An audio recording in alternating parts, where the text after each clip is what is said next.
to fear is In war, there is no substitute for victory. Let us never negotiate out of fear. We stand undivided, forever united, fighting hand in hand for the liberty we've earned, for glory and honor, for our sons and daughters, ever mindful of the lessons we've learned. Let the torch of freedom burn.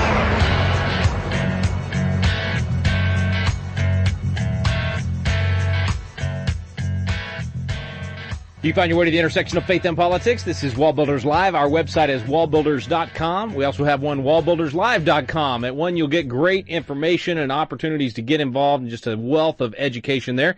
At the other, you can find all of our stations for WallBuilders Live. You can also send us questions, radio@wallbuilders.com, and we can address those throughout the week as we cover various topics. And David, today's topic is one that you are very familiar with. You've been an expert advisor to several states with regard to their textbooks and their history standards.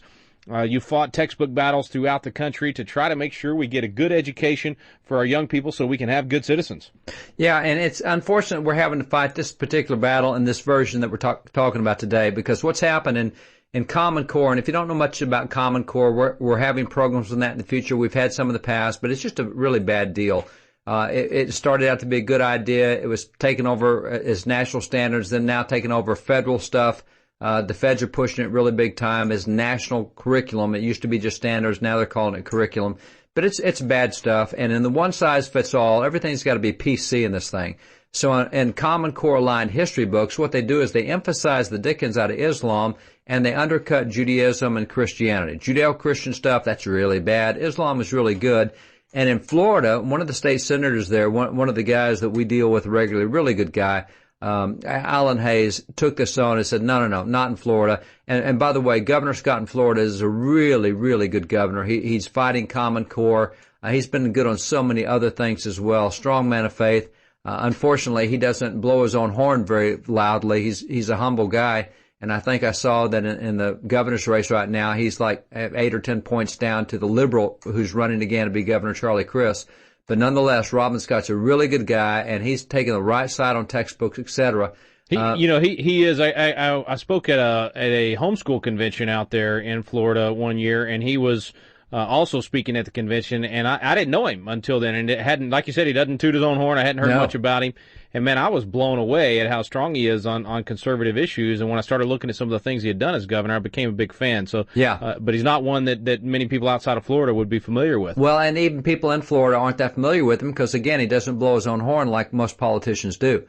And so that allows the other guy to come in and blow his horn in a different direction because people don't know better because they haven't heard. So Rick is a really good guy. And this is the guy that switched from being a Republican to a Democrat, right? Yeah, that's right. Well, not Rick. No, the guy. No, I'm sorry. His opponent that you were saying does. toot his own horn. Opponent, yes. Rick Scott's a solid, conservative Republican. Yeah. Charlie Crist went from Republican to Independent to Democrat. He'll just go wherever he thinks the wind's blowing. Yeah, and so he's got an advantage right now because Rick hadn't blown his own horn on his achievements, but he is a really good guy.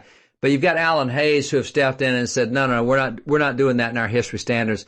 And instead of just trying to fix the textbooks, he really went after and fixed the process to where that really will cut out a lot of this bad content from textbooks in Florida. And that's significant because Florida is one of the 4 largest textbook markets in the nation. And so when Florida puts its foot down, that has a real loud noise throughout the academic community. And so what Alan has done is a really good thing.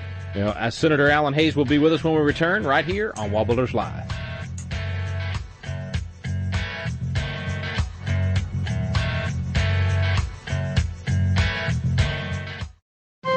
This is David Barton with another moment from America's history.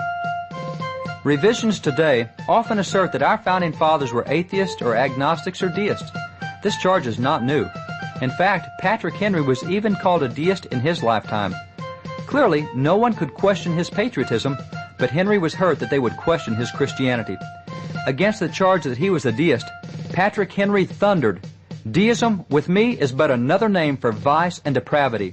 I hear it is said by the deists that I am one of their number, and indeed, that some good people think I am no Christian. This thought gives me much more pain than being called a traitor.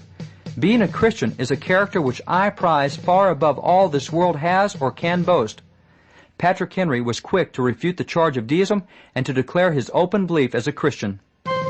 For more information on God's hand in American history, contact WallBuilders at 1-800-8-REBUILD. Let the torch of freedom burn.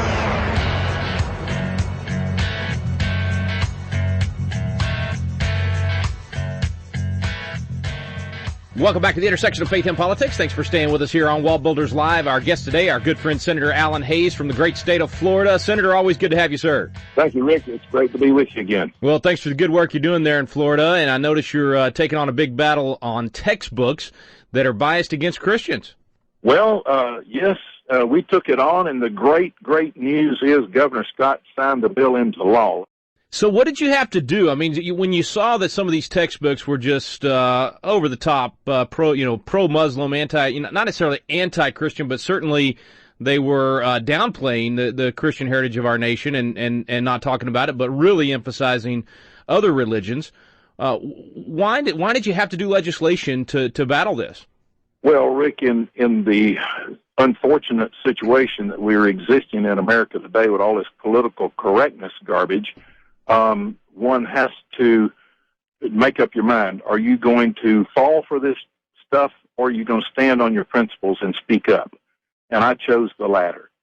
And I refuse to succumb to the political correctness pressures, and I want to make sure that the founding principles upon which this country was founded are carried out as fully and completely as we can. And this country was founded on Judeo-Christian morals and ethics and principles, and we must get back there. And so rather than singling out Islam or any other single religion, I chose to get a broad spectrum bill put together and put the control of the instructional material adoption process back in the hands of the citizens in the community. And at first, my bill was going to require a change. Currently in Florida, the state Department of Education has a group of professional educators that review all the proposed curriculum instructional materials, and then they compile a large book with the titles and publishers listed, and from that list, the local school boards are able to choose approved instructional materials. I said, we'll throw out the state review board. We will require each local school board to put up their own review process. Now, they can collaborate with each other so that you don't have a tiny little school district that can't afford the reviewers. They can have 5 or 6 or 10 of them, even if they wanted to collaborate.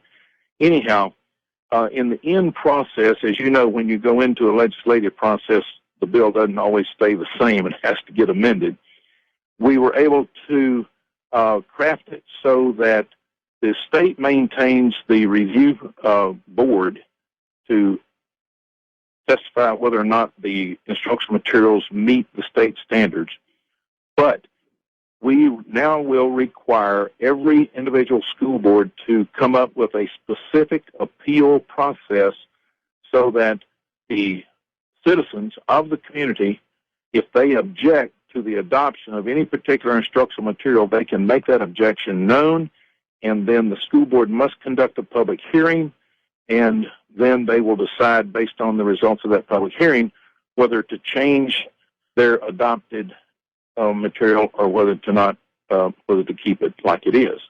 The ultimate accountability will be at the ballot box for those school board members who vote to retain materials that the citizens find objectionable. Yeah, sounds like you're really getting the best of both worlds, because you can use almost a state collaboration for the initial process, but you still get that local control of being able to essentially veto a particular textbook and put something else on your list. So it sounds like you ended up with a really good bill.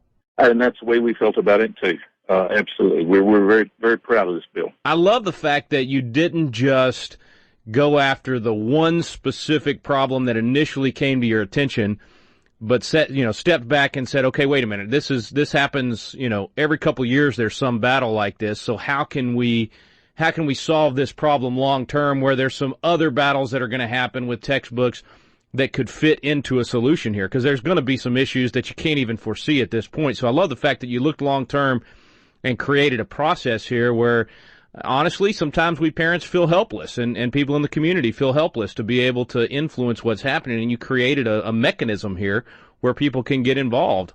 That's exactly right, and unfortunately, it's not so long-term after all, because there are many objectionable materials being used out there already that doesn't have a thing to do with Islam or any other religion, but some of the reading assignments that are being made are just abhorrent, completely inappropriate for any setting, quite honestly, among decent people, but certainly not appropriate for teenagers.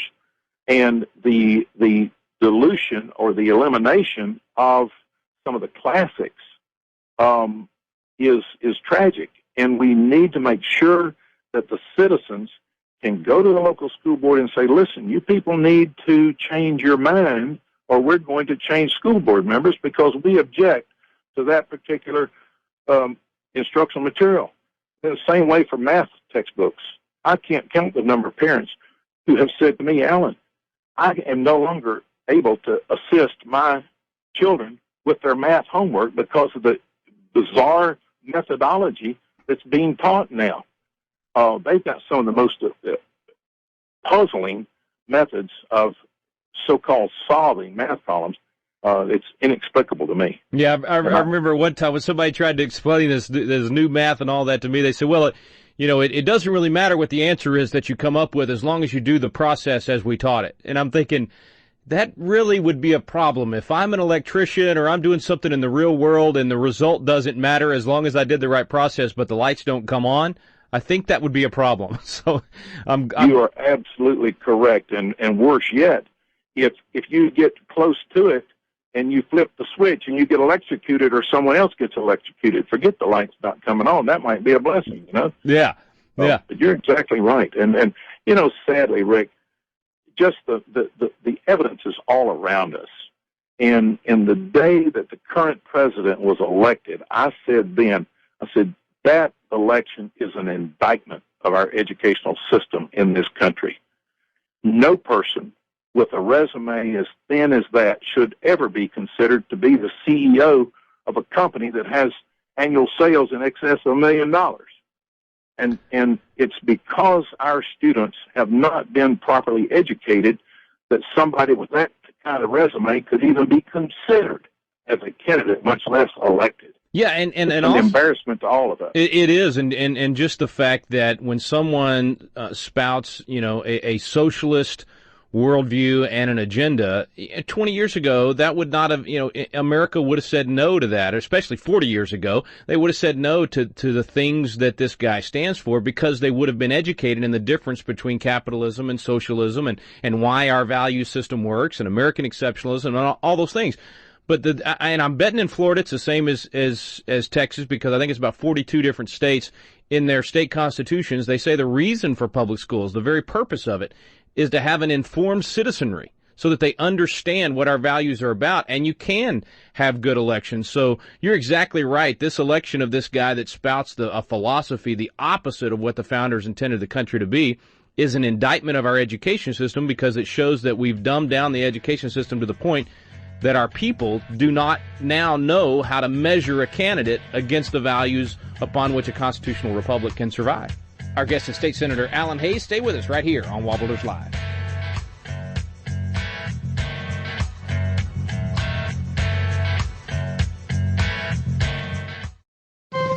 This is David Barton with another moment from America's history.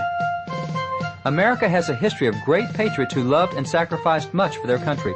One of these was John Witherspoon, a signer of the Declaration of Independence. While president at Princeton, he personally trained many who became important leaders in American government, including James Madison. How could John Witherspoon tell if someone really loved America? He explained, "He is the best friend to American liberty, who is most sincere and active in promoting true and undefiled religion, and who sits himself with the greatest firmness to bear down profanity and immorality of every kind. Whoever is an avowed enemy of God, I hesitate not to call him an enemy to his country. Founding Father John Witherspoon believed that a true American patriot opposed profanity and immorality and promoted true and undefiled religion. For more information on God's hand in American history, contact WallBuilders at 1-800-8-REBUILD. Let the torch of freedom burn.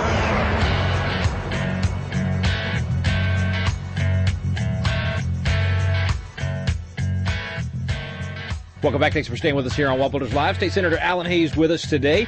And Senator, we were talking before we went to the break about just how important it is to know those principles, which is we got to learn history, we got to learn the Constitution, we got to learn the principles so that we can measure candidates, make good decisions, have good leaders, and prolong this freedom we enjoy. We have an obligation to stand up and speak out and change the landscape. That's one of the things here. I don't know if you've taken the time to read the entire bill. I'd be shocked if you had. But this bill, Section 6, was added by one of our Jewish members over in the House. And it says that in Florida statutes, let me see if I'll just read the whole thing. This act does not limit or remove the responsibility of each school district to include in its curriculum the required instructions specified in one of the statutes they list as number, including but not limited to the following: the history of the United States, the history of the Holocaust, the history of African Americans, the study of Hispanic contributions to the United States, the study of women's contributions to the United States, the nature and importance of free enterprise to the United States economy, patriotism, the events surrounding the terrorist attacks occurring on September 11, 2001, and the impact of those events on the nation, the elementary principles of agriculture, and kindness to animals. So we've got a pretty wide scope on this bill. Yeah, no doubt. Well, see, if you teach all of these things, I mean, if you teach where we really came from, what we're about, the value of free enterprise, all those things, then you get an informed citizenry, then you'll get good elected officials because people will be able to measure that. But what you've done with this bill is you've given citizens a mechanism so that they can check up on their local school district and find out how their tax dollars, are they paying off? Are we teaching what we should be teaching? And if we're not, now they have a way to go to the school board and say, hey, you got to do a better job of making sure that what's taught in that classroom is actually going to yield the return on investment that we're looking for here, in your case, in the state of Florida. So what would you say to citizens now that have been given this tool to challenge them to actually use it, to not sit back and just write their check every year for their property taxes and the other things that fund the school system, but to actually be one of those folks that's watching how that money's getting spent and making sure we get a good return? Well, my first suggestion would be to turn off the computer and turn off the TV and sit down with your students and look through their textbooks and see, and this needs to be done early in the school year, and just see what kind of materials they're being exposed to. And if you find it objectionable, then make your objections known to the school board and see if they will cooperate and change the instructional materials. That would be my first suggestion. And if they cooperate, great. If they don't cooperate, then look up on the Florida Senate website. It's flsenate.gov. You look up Senate Bill 864 in the 2014 session. You can get the text and take that to your local senator or representative and say, hey, why don't we have a state law that does what Florida did? Absolutely. Good stuff. Good stuff. Well, Senator, God bless you for what you're doing. Keep up the great work. This is a great victory for parents and for our education system. And frankly, it's a victory for our constitutional republic because we're going to get a better informed citizenry, certainly out of Florida. And these things take time. I mean, we won't see the results of what you've done with this bill for 10, 12, 15, even 20 years, but that's the way we've got to think. We've got to think long-term and realize that the kids we're educating today are the ones that are going to be voting in 10, 15 years, and we've got to pay attention to what's happening in that classroom. So we appreciate your long-term view and the great victory that's happened here, and appreciate Governor Scott signing the bill. Absolutely. It's great to be on his team and to work with my other colleagues in the legislature. And one of the things, Rick, I think that's so important for all of us who care about our country and its future is to realize, as you've already said, it's going to take quite a few years to correct all these problems that have been developing over the last half century. We have seen the degradation of the educational standards and the degradation of the educational material, the content, over and over. I was absolutely floored to learn during the deliberations on this bill that here in Florida, American history is taught in two segments.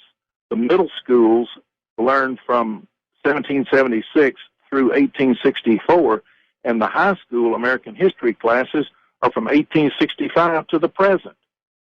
And that's my next target. I've got to change that, because you can bet, and this is another, well, here's something I would challenge all of your listeners to do, and it won't take 15 minutes. Get a copy of the Declaration of Independence, turn all noise off, sit in a quiet room, and just read the Declaration of Independence from start to finish. Yeah. But if the people will find out what is being taught and then compare that with the founding principles of that Declaration of Independence, then they can act on it and make all the difference in the world. But the problems have been a long time in developing. It's going to take a long time to get corrected. But we can do it if we'll just be persistent and depend on the good Lord to guide us. No doubt about it, man. And I wish we had more time, because I'd love to talk to you about the issue of spiraling, teaching the full history early on and building on top of it instead of splitting it up like you just described, because that is a huge problem, because those kids in high school never even spend any time on the founding documents and the founding fathers, and they're finally at that point where they can learn it and remember it. So it is a huge issue. Got to go. Senator Hayes, God bless you, brother. Thank you for being on today. All right. Thank you, Rick. Enjoyed it. Back in a moment with David Barton.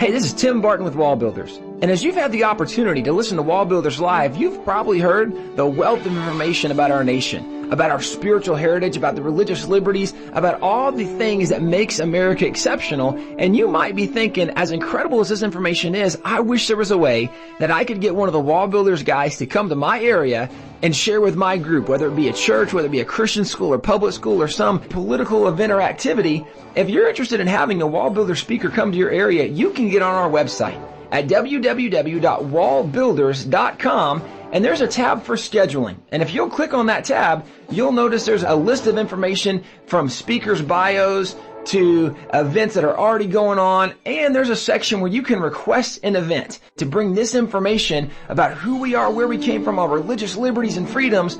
Go to the WallBuilders website and bring a speaker to your area. Let the torch of freedom burn.